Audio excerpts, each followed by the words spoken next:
ಕಾಂಗ್ರೆಸ್ ನಾಯಕ ರಾಹುಲ್ ಗಾಂಧಿಯವರ ಭದ್ರತೆಯ ವಿಚಾರವಾಗಿ ಈಗ ದೊಡ್ಡ ಸಂಚಲನ ಸೃಷ್ಟಿಯಾಗಿದೆ. ರಾಹುಲ್ ಗಾಂಧಿಯವರ ಭದ್ರತೆಯಲ್ಲಿ ಲೋಪಗಳಾಗ್ತಾ ಇವೆ ಎಂದು ಕಾಂಗ್ರೆಸ್ ಅಧ್ಯಕ್ಷ ಮಲ್ಲಿಕಾರ್ಜುನ್ ಖರ್ಗೆ ಅವರು ಕಳವಳವನ್ನ ವ್ಯಕ್ತಪಡಿಸಿದ್ರು. ಆದರೆ ಇದಕ್ಕೆ ಪ್ರತಿಯಾಗಿ ಸಿಆರ್ಪಿಎಫ್ ಈಗ ಸ್ಫೋಟಕ ಮಾಹಿತಿಯೊಂದನ್ನ ಬಿಡುಗಡೆ ಮಾಡಿದೆ. ಸಿಆರ್ಪಿಎಫ್ ಮಲ್ಲಿಕಾರ್ಜುನ್ ಖರ್ಗೆ ಅವರಿಗೆ ಬರೆದಿರುವ ಪತ್ರದಲ್ಲಿ ಏನಿದೆ ಗೊತ್ತಾ?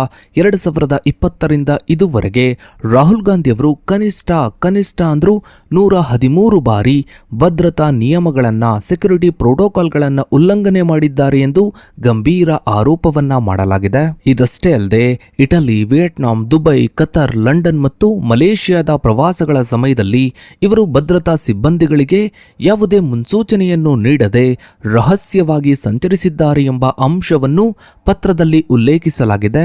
ರಾಹುಲ್ ಗಾಂಧಿಯವರ ಈ ನಡೆಗೆ ಕಾರಣವೇನು? ಸಿಆರ್ಪಿಎಫ್ ನೀಡಿರುವ ವರದಿಯಲ್ಲಿ, ಪತ್ರದಲ್ಲಿ ಇನ್ನೂ ಏನೆಲ್ಲ ಅಂಶಗಳಿವೆ? ಇದರ ಬಗ್ಗೆನೇ ಒಂದು ವಿಶೇಷ ವರದಿ ಇದೆ, ಬನ್ನಿ ನೋಡ್ತಾ ಹೋಗೋಣ. ಸ್ನೇಹಿತರೆ, ಭಾರತದಂತಹ ಪ್ರಜಾಪ್ರಭುತ್ವ ರಾಷ್ಟ್ರದಲ್ಲಿ ಉನ್ನತ ಮಟ್ಟದ ರಾಜಕೀಯ ನಾಯಕರ ಭದ್ರತೆಯು ಕೇವಲ ವೈಯಕ್ತಿಕ ರಕ್ಷಣೆಯ ವಿಷಯವಲ್ಲ, ಬದಲಾಗಿ ಇದು ರಾಷ್ಟ್ರೀಯ ಭದ್ರತೆ ಮತ್ತು ಸಾಂಸ್ಥಿಕ ಹೊಣೆಗಾರಿಕೆಯ ಅವಿಭಾಜ್ಯ ಅಂಗವಾಗಿದೆ. ಸೆಪ್ಟೆಂಬರ್ 2025ರಲ್ಲಿ ಸಿಆರ್ಪಿಎಫ್ ಲೋಕಸಭೆಯ ವಿರೋಧ ಪಕ್ಷದ ನಾಯಕ ರಾಹುಲ್ ಗಾಂಧಿಯವರ ಭದ್ರತಾ ನಿಯಮಗಳ ಉಲ್ಲಂಘನೆಯ ಕುರಿತು ಸಲ್ಲಿಸಿದ ವರದಿಯು ಭಾರತದ ಭದ್ರತಾ ಇತಿಹಾಸದಲ್ಲಿ ಒಂದು ಪ್ರಮುಖ ಮೈಲುಗಲ್ಲಾಗಿದೆ. ಈ ವರದಿಯು ಕೇವಲ ತಾಂತ್ರಿಕ ಲೋಪಗಳನ್ನು ಎತ್ತಿ ತೋರಿಸುವುದಲ್ಲದೆ ಭದ್ರತಾ ಏಜೆನ್ಸಿಗಳು ಮತ್ತು ರಾಜಕೀಯ ನಾಯಕರ ನಡುವಿನ ಸಂಕೀರ್ಣ ಸಂಬಂಧವನ್ನ ವಿಶ್ಲೇಷಿಸುತ್ತೆ. ಭಾರತದಲ್ಲಿ ವಿವಿಐಪಿಗಳ ಭದ್ರತೆಯನ್ನು ಗೃಹ ಸಚಿವಾಲಯವು ರೂಪಿಸಿದ ಕಟ್ಟುನಿಟ್ಟಾದ ಮಾರ್ಗಸೂಚಿಗಳ ಅಡಿಯಲ್ಲಿ ನಿರ್ವಹಿಸಲಾಗುತ್ತದೆ. ಈ ಮಾರ್ಗಸೂಚಿಗಳನ್ನು ಮುಖ್ಯವಾಗಿ ಬ್ಲೂ ಬುಕ್ ಮತ್ತು ಯೆಲ್ಲೋ ಬುಕ್ ಎಂದು ವರ್ಗೀಕರಿಸಲಾಗಿದೆ. ಪ್ರಧಾನಮಂತ್ರಿಗಳ ಭದ್ರತೆಯನ್ನು ಬ್ಲೂ ಬುಕ್ ನಿಯಂತ್ರಿಸಿದ್ರೆ, ಇತರ ಗಣ್ಯರ ಭದ್ರತೆಯನ್ನು ಯೆಲ್ಲೋ ಬುಕ್ ನಿಯಂತ್ರಿಸುತ್ತದೆ. ರಾಹುಲ್ ಗಾಂಧಿಯವರಿಗೆ ಒದಗಿಸಲಾಗಿರುವ Z+ ಭದ್ರತೆಯು ಈ ಯೆಲ್ಲೋ ಬುಕ್ ಮಾರ್ಗಸೂಚಿಗಳ ಅಡಿಯಲ್ಲಿ ಬರುತ್ತದೆ.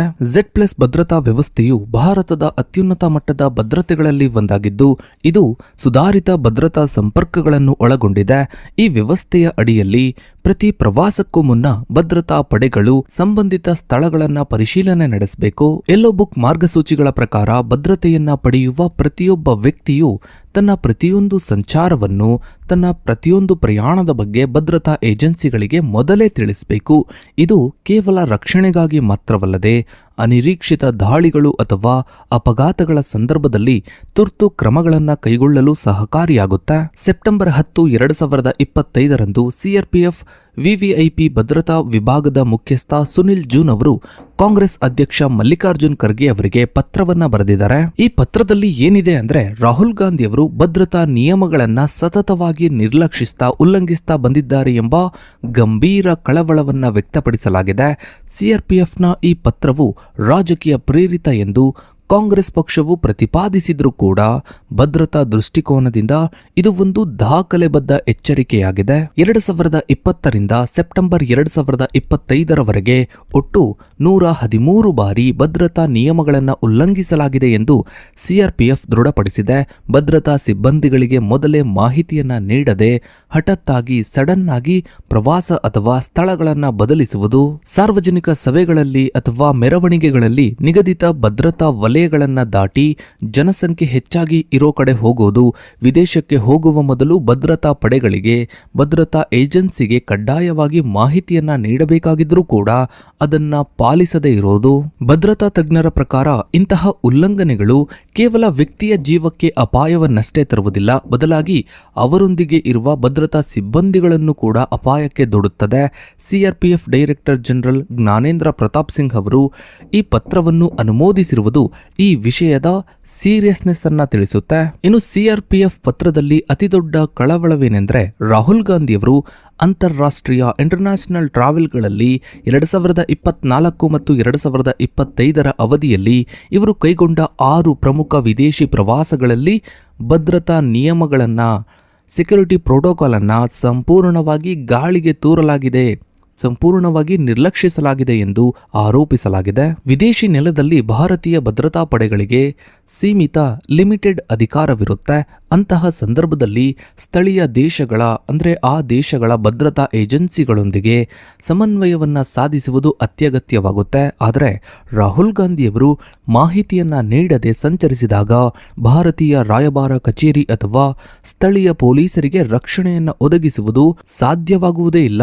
ಇದು ಕೇವಲ ವೈಯಕ್ತಿಕ ಅಪಾಯವಲ್ಲದೆ ದೇಶದ ಪ್ರಮುಖ ರಾಜಕೀಯ ನಾಯಕರೊಬ್ಬರು ವಿದೇಶದಲ್ಲಿ ಅಸುರಕ್ಷಿತವಾಗಿರುವುದು ಅಂತಾರಾಷ್ಟ್ರೀಯ ಸಂಬಂಧಗಳ ಮೇಲೆ ಪರಿಣಾಮ ಬೀರಬಹುದು ಎಂದು ಸಿಆರ್ಪಿಎಫ್ ವಾದಿಸಿದೆ. ಇನ್ನು ರಾಹುಲ್ ಗಾಂಧಿಯವರ ಭದ್ರತಾ ನಿಯಮಗಳ ಉಲ್ಲಂಘನೆಯು ಕೇವಲ ವಿದೇಶಿ ಪ್ರವಾಸಗಳಿಗೆ ಸೀಮಿತವಾಗಿಲ್ಲ. ಭಾರತದ ಒಳಗೂ ಇವರು ಹಲವಾರು ಬಾರಿ ನಿಯಮಗಳನ್ನು ಉಲ್ಲಂಘಿಸಿದ್ದಾರೆ ಎಂಬುದು ಸಿಆರ್ಪಿಎಫ್ನ ವಾದವಾಗಿದೆ. ವಿಶೇಷವಾಗಿ 2022ರ ಭಾರತ್ ಜೋಡೋ ಯಾತ್ರೆಯ ಸಂದರ್ಭದಲ್ಲಿ ದೆಹಲಿಯಲ್ಲಿ ನಡೆದ ಘಟನೆಗಳು ಮತ್ತು ಇತ್ತೀಚಿನ ಬಿಹಾರದ ವೋಟರ್ ಅಧಿಕಾರ್ ಯಾತ್ರೆಯ ಸಂದರ್ಭದಲ್ಲಿ ನಡೆದ ಭದ್ರತಾ ಲೋಪಗಳನ್ನು ವರದಿಯಲ್ಲಿ ಉಲ್ಲೇಖಿಸಲಾಗಿದೆ.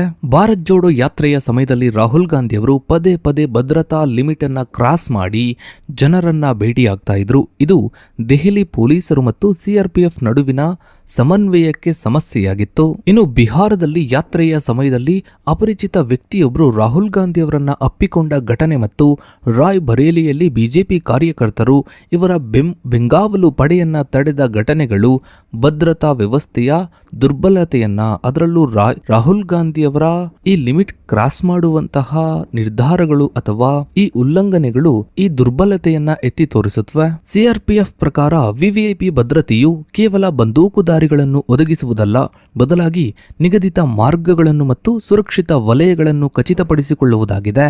ರಾಹುಲ್ ಗಾಂಧಿಯವರು ಮುನ್ಸೂಚನೆಯಿಲ್ಲದೆ ಮಾರ್ಗಗಳನ್ನು ಸಡನ್ ಆಗಿ ಬದಲಾಯಿಸಿದಾಗ ಅಲ್ಲಿ ಸಂಭಾವನೀಯ ದಾಳಿಗಳನ್ನು ತಡೆಯಲು ಭದ್ರತಾ ಪಡೆಗಳಿಗೆ ಸಮಯವೇ ಇರುವುದಿಲ್ಲ. ಸೆಪ್ಟೆಂಬರ್ 2025ರಲ್ಲಿ ಸಿಆರ್ಪಿಎಫ್ ಈ ಪತ್ರವನ್ನು ಬರೆದ ಸಮಯವು ಅತ್ಯಂತ ಮಹತ್ವದ್ದಾಗಿದೆ. ರಾಹುಲ್ ಗಾಂಧಿಯವರು ಬಿಜೆಪಿ ಸರ್ಕಾರದ ವಿರುದ್ಧ ಮತಗಳ್ಳತನ, ವೋಟ್ ಚೋರಿ ಎಂಬ ಗಂಭೀರ ಆರೋಪಗಳನ್ನು ಮಾಡುತ್ತಿದ್ದ ಸಮಯದಲ್ಲೇ ಈ ಭದ್ರತಾ ಲೋಪಗಳ ವರದಿ ಹೊರಬಿದ್ದಿದೆ. ಇನ್ನು ರಾಹುಲ್ ಗಾಂಧಿಯವರ ಭದ್ರತೆಯ ಸುತ್ತಲಿನ ಈ ವಿವಾದವನ್ನು ಅರ್ಥ ಮಾಡಿಕೊಳ್ಳಲು 2019ರ ಘಟನೆಗಳನ್ನು ಗಮನಿಸಲೇಬೇಕು. ಕೇಂದ್ರ ಸರ್ಕಾರವು ಗಾಂಧಿ ನೆಹರು ಕುಟುಂಬಕ್ಕೆ ನೀಡಲಾಗಿದ್ದ ವಿಶೇಷ ರಕ್ಷಣಾ ಪಡೆ ಭದ್ರತೆಯನ್ನ ಹಿಂಪಡೆದು ಅವರಿಗೆ ಸಿಆರ್ಪಿಎಫ್ ಮೂಲಕ Z+ ಭದ್ರತೆಯನ್ನ ಒದಗಿಸಿತು. ಎಸ್ಪಿಜಿಯು ಕೇವಲ ಪ್ರಧಾನಮಂತ್ರಿಗಳ ರಕ್ಷಣೆಗಾಗಿ ಇರುವ ವಿಶೇಷ ತರಬೇತಿ ಪಡೆದ ಪಡೆಯಾಗಿದ್ದು ಇದರ ನಿಯಮಗಳು ಅತ್ಯಂತ ಕಠಿಣವಾಗಿರುತ್ತವೆ. ಆದರೆ ಸಿಆರ್ಪಿಎಫ್ ಒಂದು ಅರೆಸೇನಾ ಪಡೆಯಾಗಿದ್ದು ಇದು ವಿವಿಐಪಿ ಭದ್ರತೆಯ ಹೊರತಾಗಿ ಆಂತರಿಕ ಭದ್ರತೆಗಳನ್ನು ಕೂಡ ನಿರ್ವಹಿಸುತ್ತದೆ. ಎಸ್ಪಿಜಿ ಭದ್ರತೆ ಇದ್ದಾಗಲೂ ರಾಹುಲ್ ಗಾಂಧಿಯವರು 2015-19ರ ಅವಧಿಯಲ್ಲಿ ನೂರಾರು ಬಾರಿ ನಿಯಮಗಳನ್ನು ಉಲ್ಲಂಘಿಸಿದ್ದಾರೆ ಎಂಬ ವರದಿ ಇದೆ. ಇದು ರಾಹುಲ್ ಗಾಂಧಿಯವರ ಸಹಜ ನಡವಳಿಕೆಯೇ ಅಥವಾ ಭದ್ರತಾ ವ್ಯವಸ್ಥೆಯ ಮೇಲಿನ ಅಪನಂಬಿಕೆಯೇ ಎಂಬ ಪ್ರಶ್ನೆಯನ್ನ ಹುಟ್ಟುಹಾಕುತ್ತದೆ. ಇಷ್ಟು ದಿನ ರಾಹುಲ್ ಗಾಂಧಿಯವರ ವಿದೇಶಿ ಪ್ರಯಾಣಗಳು ಕೇವಲ ರಾಜಕೀಯವಾಗಿ ಚರ್ಚೆ ಆಗ್ತಾ ಇದ್ವು.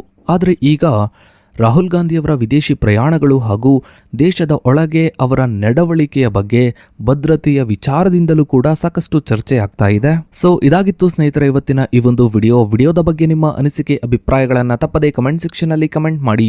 ಹಾಗೆ ವಿಡಿಯೋಗೊಂದು ಲೈಕ್ ಮಾಡ್ತಾ ವಿಡಿಯೋನ ಆದಷ್ಟು ಎಲ್ಲ ಕಡೆ ಶೇರ್ ಮಾಡಿ. ನೀವಿನ್ನು ನಮ್ಮ ಚಾನಲ್ಗೆ ಸಬ್ಸ್ಕ್ರೈಬ್ ಆಗಿಲ್ಲ ಅಂದ್ರೆ ಕೆಳಗಡೆ ಕಾಣ್ತಾ ಇರೋ ಸಬ್ಸ್ಕ್ರೈಬ್ ಬಟನ್ ಕ್ಲಿಕ್ ಮಾಡಿ. ಹಾಗೆ ಪಕ್ಕದಲ್ಲಿ ಕಾಣೋ ಬೆಲ್ ಐಕಾನ್ ಕೂಡ ಕ್ಲಿಕ್ ಮಾಡಿ. Thanks for